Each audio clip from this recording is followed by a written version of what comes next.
Digital സിഗ്നേച്ചറും electronic സിഗ്നേച്ചറും എപ്രകാരമാണ് വ്യത്യാസപ്പെട്ടിരിക്കുന്നത് എന്നതാണ് നമ്മൾ ഇന്ന് പഠിക്കുന്നത്. In the rapidly advancing landscape of information technology and commerce, the utilization of secure and efficient methods for authenticating digital documents is paramount. അതിവേഗത്തിൽ മുന്നേറിക്കൊണ്ടിരിക്കുന്ന IT commerce പശ്ചാത്തലത്തിൽ വളരെ കാര്യക്ഷമമായ ഇലക്ട്രോണിക് ഡോക്യുമെന്റുകളുടെ അല്ലെങ്കിൽ ഡിജിറ്റൽ ഡോക്യുമെന്റുകളുടെ ആധികാരികത ഉറപ്പുവരുത്തൽ അഥവാ ഓതന്റിക്കേറ്റിംഗ് അത് സുപ്രധാനമാണ് അഥവാ പാരമൗണ്ട് ആയിരിക്കുന്ന ഒരു കാലമാണിത്. അതുകൊണ്ട് two such methodologies that have gained prominence are ഇക്കാര്യത്തിൽ പ്രാമുഖ്യം നേടിയിട്ടുള്ള രണ്ട് സമ്പ്രദായങ്ങളാണ് ഡിജിറ്റൽ സിഗ്നേച്ചറും ഇലക്ട്രോണിക് സിഗ്നേച്ചറും. Both serve as electronic counterparts to traditional handwritten signatures. പരമ്പരാഗതമായ ഹാൻഡ് റിട്ടൺ സിഗ്നേച്ചറിന് പകരമായിട്ട് ഉപയോഗിക്കപ്പെടുന്നു വ്യാപകമായി തന്നെ ഇലക്ട്രോണിക് സിഗ്നേച്ചറും ഡിജിറ്റൽ സിഗ്നേച്ചറും. Ensuring the integrity and authenticity of electronic transactions. അങ്ങനെയാകുമ്പോൾ ഇലക്ട്രോണിക് ട്രാൻസാക്ഷനുകളുടെ ആധികാരികതയും വിശ്വസനീയതയും ഇൻറ്റഗ്രിറ്റിയും ഓതന്റിസിറ്റിയും രണ്ടും നമുക്ക് ഉറപ്പുവരുത്താൻ കഴിയുന്നു. However, they diverge in their technological underpinnings and legal implications. പക്ഷേ ഓർമ്മിക്കുക, ഡിജിറ്റൽ സിഗ്നേച്ചറും ഇലക്ട്രോണിക് സിഗ്നേച്ചറും ഇവ രണ്ടും അവയുടെ പിന്നിലുള്ള സാങ്കേതിക വശം നോക്കുമ്പോഴും നിയമപരമായ ബന്ധങ്ങൾ നോക്കുമ്പോഴും സാധ്യതകൾ നോക്കുമ്പോഴും വ്യത്യസ്തമാണ് ഇലക്ട്രോണിക് സിഗ്നേച്ചറും ഡിജിറ്റൽ സിഗ്നേച്ചറും. ഇലക്ട്രോണിക് സിഗ്നേച്ചർ എന്താണ്? It has been brought into existence under section 3 of the information technology act 2008. 2008 information technology അമെൻമെന്റ് ആക്ട് സെക്ഷൻ 3A പ്രകാരം ആണ് ഇലക്ട്രോണിക് സിഗ്നേച്ചർ നമ്മൾ നിലവിൽ വന്നിട്ടുള്ളത്. എന്നാൽ നേരെമറിച്ച് on the other hand section 5 of the information technology act 2000 gives legal recognition to digital signature. അതിനൊക്കെ ഒത്തിരി മുമ്പ് തന്നെ ഡിജിറ്റൽ സിഗ്നേച്ചറിന് നിയമപരമായിട്ടുള്ള അംഗീകാരം ലഭിച്ചിട്ടുണ്ട് എന്നതാണ് വസ്തുത. 2000 IT ആക്ട് സെക്ഷൻ 5 ഡിജിറ്റൽ സിഗ്നേച്ചറിന് അംഗീകാരം നൽകിയപ്പോൾ അത് ഇലക്ട്രോണിക് സിഗ്നേച്ചറിന് അതേ അംഗീകാരം കിട്ടുന്നത് 2008 മാത്രമാണ് സെക്ഷൻ 3A പ്രകാരം. ഇനി അതാണ് ഒരു വ്യത്യാസം. എന്താണ് ഇവ തമ്മിലുള്ള മറ്റു വ്യത്യാസം? ഇലക്ട്രോണിക് സിഗ്നേച്ചറും ഡിജിറ്റൽ സിഗ്നേച്ചറും തമ്മിലുള്ള ഒരു പ്രധാന വ്യത്യാസം, ഇലക്ട്രോണിക് സിഗ്നേച്ചർ എന്ന് പറയുന്നത് it is simply an electronic form of hand written signature. നമ്മൾ തയ്യാറാക്കുന്ന ഹാൻഡ് റിട്ടൺ സിഗ്നേച്ചറിന്റെ ഒരു ഇലക്ട്രോണിക് രൂപം എന്ന് മാത്രം അതിനെക്കുറിച്ച് പറയാനുള്ളൂ. എന്നാൽ ഡിജിറ്റൽ സിഗ്നേച്ചറിൽ അങ്ങനെയല്ല. അവിടെ ഒരു എൻക്രിപ്റ്റിങ്ങും ഡീക്രിപ്റ്റിങ്ങും ഒക്കെ നടക്കുന്നുണ്ട്. അതായത് encrypting your electronic signature by comparing metadata to known parameters. മെറ്റാഡാറ്റ ഉപയോഗിച്ച് നിങ്ങളുടെ ഇലക്ട്രോണിക് സിഗ്നേച്ചറിനെ എൻക്രിപ്റ്റ് ചെയ്യുന്നുണ്ട്. എന്നിട്ട് മെറ്റാഡാറ്റയുടെ താരതമ്യം പാരാമീറ്റർ ഉപയോഗിച്ച് ഉള്ള താരതമ്യം കണ്ടാണ് അതിൻ്റെ ആധികാരികത ഉറപ്പുവരുത്തുന്നത്. കുറെ കൂടി സേഫാണ്, സെക്യൂറാണ് ഡിജിറ്റൽ സിഗ്നേച്ചർ. അപ്പം ഇലക്ട്രോണിക് സിഗ്നേച്ചർ എന്താണ് എന്ന് ചോദിച്ചാൽ, e signature it is a broad term that refers to any electronic process that indicates acceptance of a record or agreement. ഒരു രേഖ അല്ലെങ്കിൽ ഒരു ഉടമ്പടി എഗ്രിമെന്റ് അത് ശരിയാണ്, അതിന് അംഗീകാരം കൊടുക്കുന്നതിന് നമ്മൾ ഉപയോഗിക്കുന്ന ഒരു ഇലക്ട്രോണിക് പ്രോസസ്സ്. അത് ഏതൊരു ഇലക്ട്രോണിക് പ്രോസസ്സിനെയും നമുക്ക് ആ വിശാലമായ അർത്ഥത്തിൽ അതൊരു ഇ സിഗ്നേച്ചർ എന്ന് പറയുന്നതിൽ തെറ്റില്ല. A digital signature is a type of e signature. എന്നാൽ ഡിജിറ്റൽ സിഗ്നേച്ചർ കുറച്ചുകൂടി വ്യത്യസ്തമായ ഒരു ഇ സിഗ്നേച്ചർ ആണ്, ഇലക്ട്രോണിക് സിഗ്നേച്ചർ ആണ്. That uses encryption to verify the identity of the signer. Sign ചെയ്തിരിക്കുന്ന ആളുടെ ഐഡന്റിറ്റി തിരിച്ചറിയാൻ നമുക്ക് കുറെ കൂടി ഓതന്റിസിറ്റിയും അതുപോലെ തന്നെ ഇൻറ്റഗ്രിറ്റിയും ഡോക്യുമെന്റിൽ നമുക്ക് നേടാൻ സഹായകമായ കുറച്ചും കൂടി വിശ്വസനീയമായ ഒരു സിഗ്നേച്ചറാണ് ഡിജിറ്റൽ സിഗ്നേച്ചർ. നമുക്ക് ഡിജിറ്റൽ സിഗ്നേച്ചറിനെ കുറിച്ച് മറ്റൊരു രീതിയിലും പറയാം. And e signature can be a signature image, a simple or a click to enter. E signature ഒരു സിഗ്നേച്ചർ ഇമേജ് ആവാം, ഒരു സിമ്പിൾ ആവാം, അല്ലെങ്കിൽ ഒരു ക്ലിക്ക് ടു എൻ്റർ ആവാം. ഈ സിഗ്നേച്ചർ ഇതിലേതുമാവാം. ഓക്കെ, ഇനി it can be used for many purposes. പല ഉദ്ദേശങ്ങൾക്ക് അത് ഉപയോഗിക്കാം. ഇൻക്ലൂഡിങ് സെയിൽസ് കോൺട്രാക്ട്സ്, സെയിൽസ് കോൺട്രാക്റ്റുകൾ അടക്കം, employee onboarding and health care. Employee ഓൺ ബോർഡിങ്ങിനും ഹെൽത്ത് കെയറിനും ഒക്കെ ഉപയോഗിക്കാം.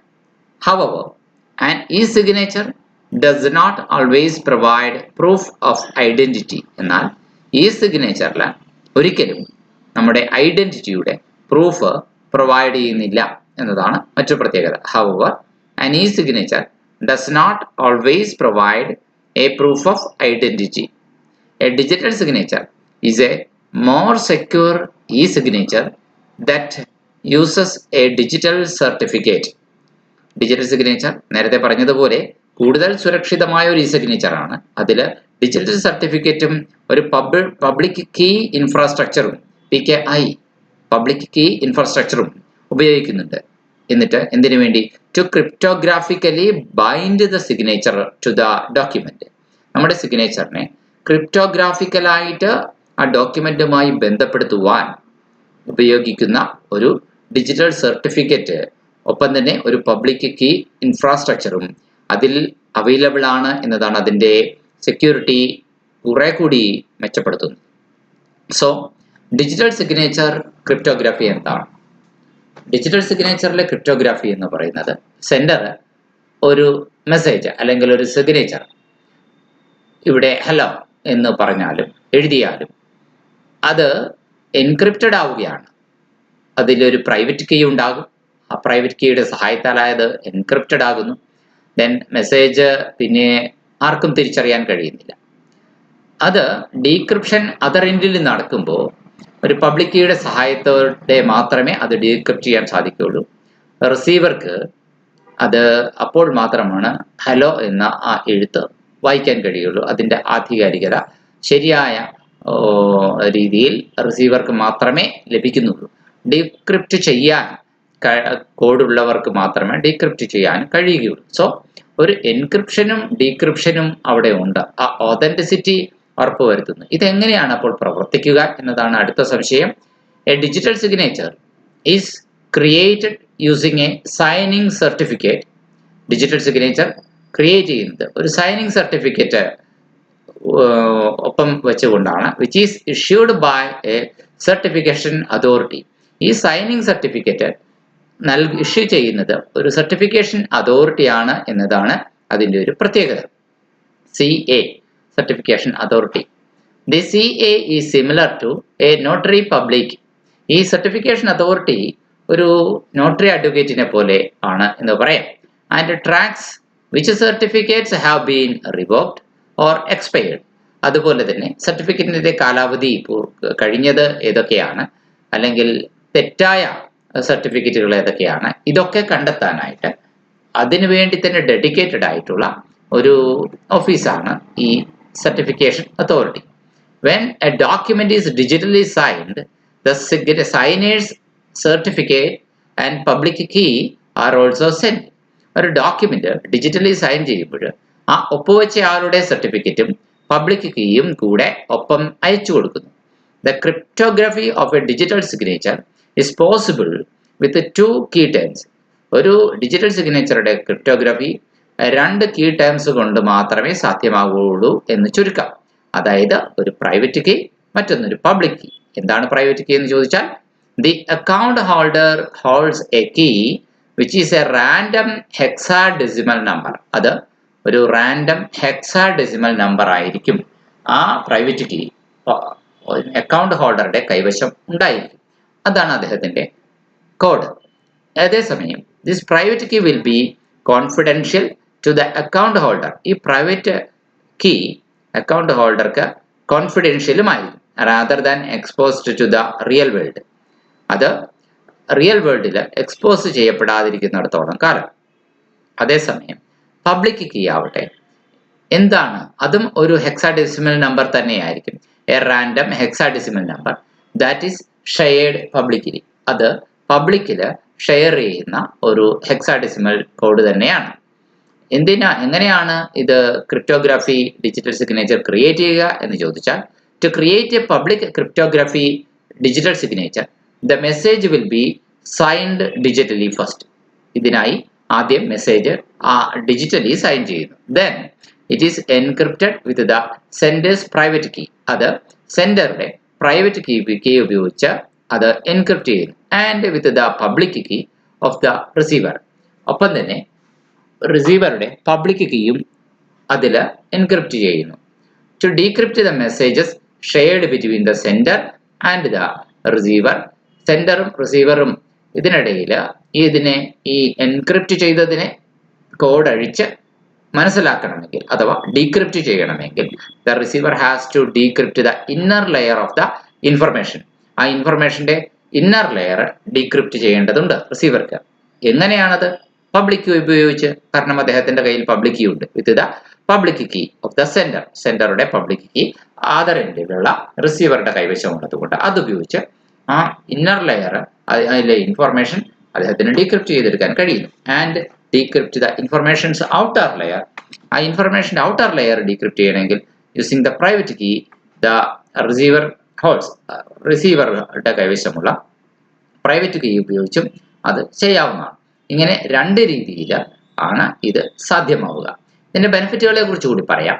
A digital signature provides better guarantee about the identity of the signer and the authenticity and integrity of the signed document. സൈനറുടെ ഐഡന്റിറ്റിയെ കുറിച്ചും അതുപോലെ തന്നെ ആ ഡോക്യുമെന്റിന്റെ വിശ്വസനീയത, ഇന്റഗ്രിറ്റി, ഒതന്റിസിറ്റി, ആധികാരികത, ഇത് രണ്ടും ഉറപ്പുവരുത്തുന്നു. മറ്റൊന്ന്, it also makes it possible to verify the name of the person who signed the message. Message sign ചെയ്ത പേഴ്സന്റെ പേര് കൂടി വെരിഫൈ ചെയ്യാനായിട്ടുള്ള സംവിധാനവുമുണ്ട്. And to determine if the document has been altered. ആ ഡോക്യുമെന്റ് എന്തെങ്കിലും ഓൾട്ടറേഷൻ വരുത്തിയിട്ടുണ്ടോ എന്ന് കണ്ടെത്താനും അതുമൂലം കഴിയും. ഇതാണ് ഇവ രണ്ടും തമ്മിലുള്ള പ്രധാന വ്യത്യാസം.